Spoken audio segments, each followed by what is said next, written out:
More of a mug, the children's BBC mug. Here we go. Put it in this bit here, nice little spot there. Oh, it's a bit dusty, Rich. I'll see you later.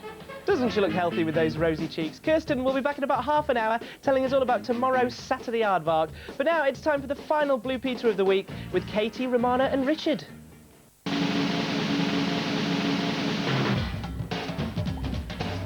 On Friday's BP, I've been travelling millions of years into the past to meet a Mongolian dinosaur. If you were among the 100,000 people who entered our Bugmania competition, find out if you're a winner. And what do you get if you combine a football ground, 5,000 children and Diane Louise Jordan? Well, Richard's been finding out.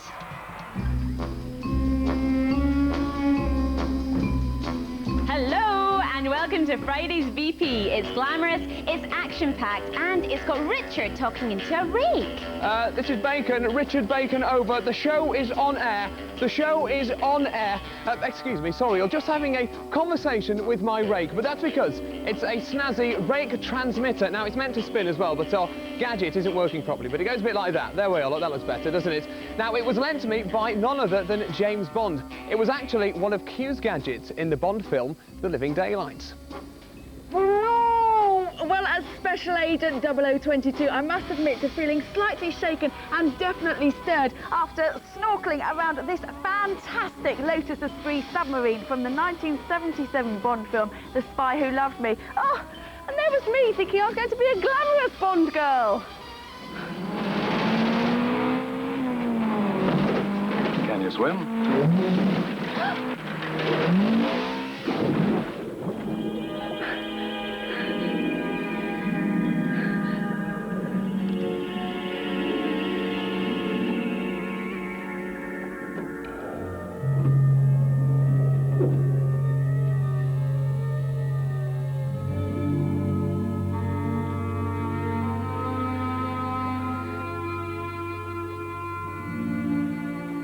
Time we said goodbye to an uninvited guest.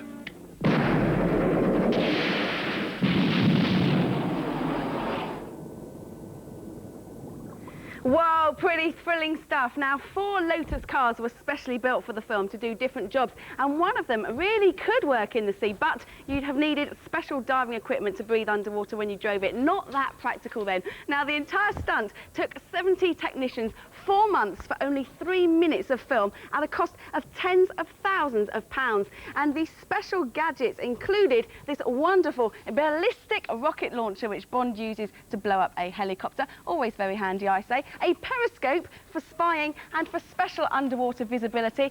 And at the back, a cement spray to squirt onto car windscreens when he's been followed. Perfect, I reckon, for those nasty little traffic jams. The character James Bond was invented by the writer Ian Fleming in 1952 when he wrote his first Bond novel, Casino Royale. He wrote 14 Bond adventures in all. In 1962, the Bond films really took off when Sean Connery played 007 in Dr. No with Ursula Andress as the beautiful Bond girl. In 1969, George Lazenby made one appearance as 007 in On Her Majesty's Secret Service. Roger Moore was the next Bond in 1973 with Live and Let Die. He made 7 films, including The Spy Who Loved Me. Then came James Bond #4, Timothy Dalton, and The Living Daylights in 1987. After Licence to Kill in 1989, there were no more Bond films until Pierce Brosnan starred in GoldenEye in 1995. James Bond was back on form and more popular than ever. Well, these are the actual models used in the Moonraker film, when Bond had to save the world from evil in space. The Moonraker shuttle was ahead of its time in 1979, when you consider the first NASA shuttle in real life didn't take off until 1981. And this is one of the poison gas capsules Bond had to destroy before they hit the Earth. It's got a lot of detail in it. There's discs and red things and circuits on the side. I've no idea what it all means. It's a gas capsule. Anyway, these gadgets, along with the Lotus and loads more Bondery, are part of the World of 007 exhibition at the Royal Armouries Museum in Leeds from Friday the 23rd of May until the end of August. And there are more details on our CFAX pages. Do you know what? When Pierce Brosnan comes to the end of his time, Richard Bacon would make a good Bond, wouldn't he? Definitely. Yeah. What about Mabel being the Bond girl? Nope. And the good news for all you 007 fans is that the latest Bond adventure, Tomorrow Never Dies, starring Pierce Brosnan, is filming as we speak on location in Thailand and is due to hit the big screen this December. Should be good, but even with James Bond's high-tech gadgets, things can still go wrong. So a very big thank you to the AA for their help in getting the Lotus submarine into the studio this morning. Doesn't look quite as glamorous like that, does it? Now, Blue Peter presenters get asked to do all sorts of things, but earlier this week, the strangest request came in from the Natural History Museum in London to help put together a real dinosaur skeleton without sticky tape.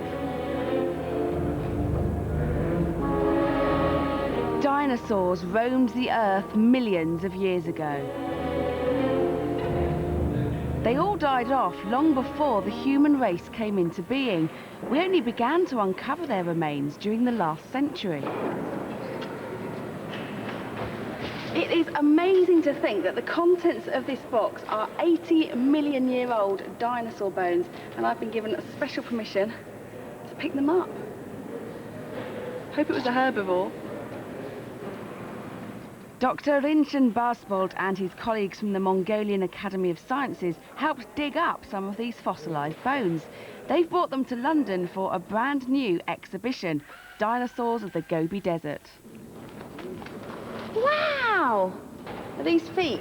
Yes. Inside the boxes is an oviraptor, one of only 2 of its kind known in the world. Wow! Look at those claws on the end. It lived millions of years ago in the Cretaceous period. And it doesn't look too bad today. So how many bones are there altogether in this dinosaur? No less than 200 bones in this event. That's a lot, isn't it? Keeps you busy. And what about in the whole exhibition? Thousands and thousands. The mountain ranges of the Gobi Desert are one of the world's most important sites for dinosaur remains. Fossils were first discovered here over 70 years ago in the 1920s. American explorers unearthed a spectacular dinosaur nesting site, the first real proof that dinosaurs laid eggs. The Natural History Museum's head of dinosaurs, Angela Milner, gave me a look round the Gobi Desert exhibition. So who's this that we've got here? Well, this animal is called Tarbosaurus. It's a close cousin of Tyrannosaurus rex. Yeah, it's facially, the way it smiles. Yeah, it's very similar. It's got the same big head, big mouth, lots of fierce teeth. So why is this exhibition that we've got here so unique? It's because the Gobi Desert itself is such a uniquely good environment for preserving animals as fossils. They died suddenly in sandstorms, and so they're preserved absolutely complete, just as they were going about their daily business. Angela, what's this bizarre creature? Well, this is called Dinosaurus, and it's a bit of a mystery animal because all we know about it are this giant pair of arms that were found falling out of a cliff in the Gobi Desert in the 1970s. The arms, as you can see them, they're actually quite similar to the arms we see on the ostrich dinosaur, Gallimimus, just further along there. And if you scale the rest of the Gallimimus skeleton up to the size of these arms, then you've got one giant dinosaur, maybe 25, 30 metres long. This is the biggest pair of dinosaur arms that have ever been found. And what we need now is for one of the expeditions to go back and find the rest. Absolutely. Or find another one. We'd like the tail next, please. This is a model of a baby oviraptor inside the egg. It's just about to hatch. And that's a baby of the skeleton that we saw being put together a bit earlier in the exhibition. We've been able to put the baby together from the remains of this actual specimen, which found inside the shell. So those are the bones, are they? Those are the bones of the baby. And if we turn the shell over, we can see it's still inside the egg shell. And one of the interesting things about oviraptor is its name means egg thief. When these eggs were first found and an oviraptor specimen was found near them, it was thought that it was stealing the eggs.